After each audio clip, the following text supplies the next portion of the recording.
Welcome back, Umaka. No.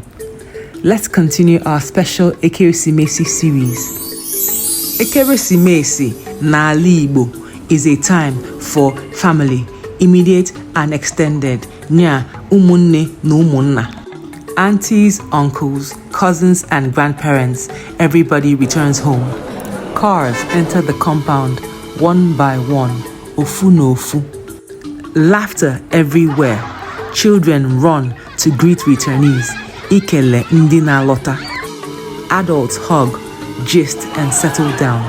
Nke a bụ ụtọ Ekeresimesi n'ala Igbo. Lee ụmụaka ebe niile. See children everywhere. Ha na-egwu egwu dịka 10-10 na suwe. Chasing each other, laughing and enjoying themselves.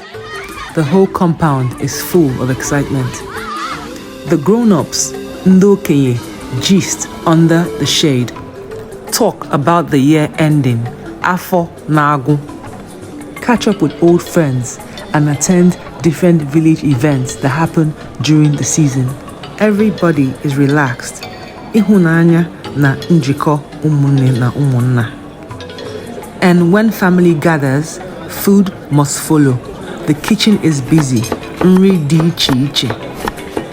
Ofe akwụ, abacha, roasted yam, ji ahụrụ ahụ, fish, soups, nri ndị Igbo.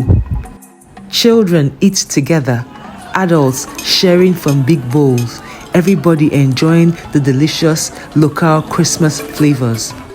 Ekeresimesi na-eme mmadụ obi ụtọ.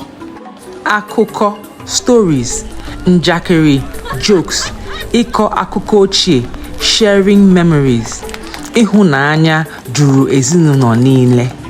Even the Uguru Harmattan breeze carries memories of past Ekeresimesi.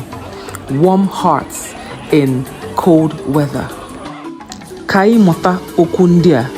Let's learn these words. Ụmụnna, extended family. Nri, food.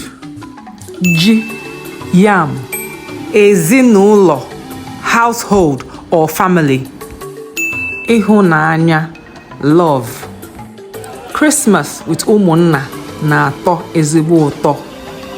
Till next time, keep practicing the new words we learned today. Nọrụnụ mma, ụmụaka, as you get ready to enjoy Ekeresimesi with your Ụmụnna. Ka ọ dịnụ. Ngwa bye!